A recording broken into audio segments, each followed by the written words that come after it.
हाँ, उसने कहा जी कि साहब जी सब यही पीते हैं और आपने भी यही पीना है। मैं अपना कराची से मेरी पोस्टिंग हुई बहावल नगर। तो जब मैं बहावल नगर आया तो मुझे उन्होंने, क्योंकि हम यंग थे, तो ओरिएंटेरिंग कंपटीशन पे भिजवा दिया यजमान। तो वहाँ पे जाके हमारे कमांडोज़ के टेंट्स लगे हुए थे। हम अपने साथ पानी वानी तो सारा लेके गए थे, कूलर्स थे।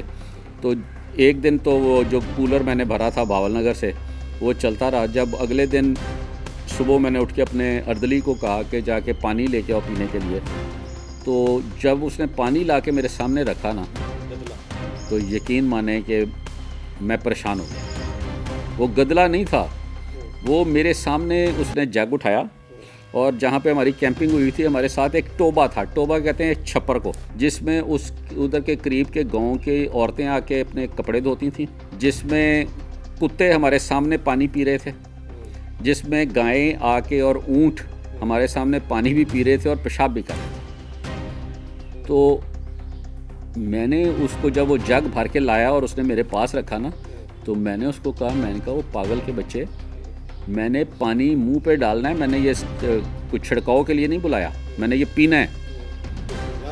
हाँ, उसने कहा जी कि साहब जी सब यही पीते हैं और आपने भी यही पीना है। मैंने कहा नहीं, मैं तो नहीं, ये नहीं पीऊँगा।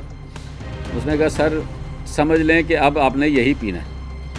मैं 2-3 जो दोस्त थे मेरे, उनके टेंट्स में गया, किसी के पास पानी है, उन्होंने कहा नहीं यार, हमने भी उनके लिए भी वही पानी पड़ा हुआ था।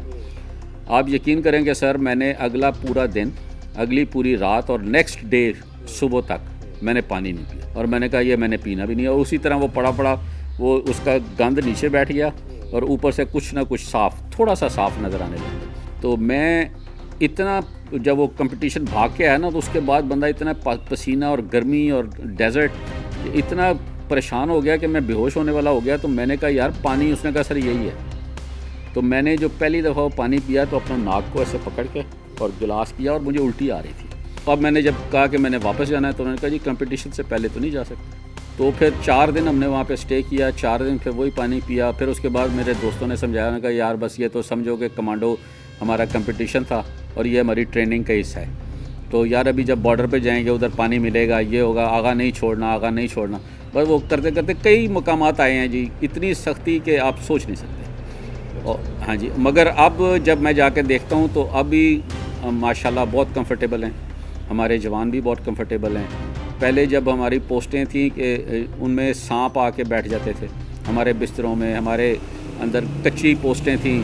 मगर अभी हमारे एक जनरल गुज़रे हैं, जनरल हुसैन मेहदी, उन्होंने बहुत ज़्यादा एफ़र्ट की। उनके दौर में जो रेंजर्स ने तरक्की की है, वो आप समझ लें कि जैसे वो बूस्ट करते हैं, उस तरह उस बंदे ने हमारी रेंजर्स के मेयार को, रेंजर्स की अकोमोडेशन को, रेंजर्स की गाड़ियाँ, रेंजर्स का जो हर किस्म का माहौल है। ये 2006-7 की बात? जी, 2004 से लेके 6-7 तक ये जो पीरियड है, ये रेंजर्स का एक आप समझ लें कि गोल्डन पीरियड था।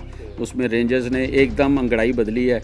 एक तो पहले लोग हमें जानते नहीं थे, फिर रेंजर्स पंजाब में जो है ना एक्शन शुरू हुए, जगह जगह पे जाना शुरू हुई। तो उसके बाद से अब, पहले मैं जब रेंजर्स वाला का अपना रेफरेंस देता था, अपने गाँव में बताता था कि रेंजर्स में हूँ, तो वो कहते थे रेंजर्स क्या है। मैं फिर उनको बताता था बॉर्डर पुलिस।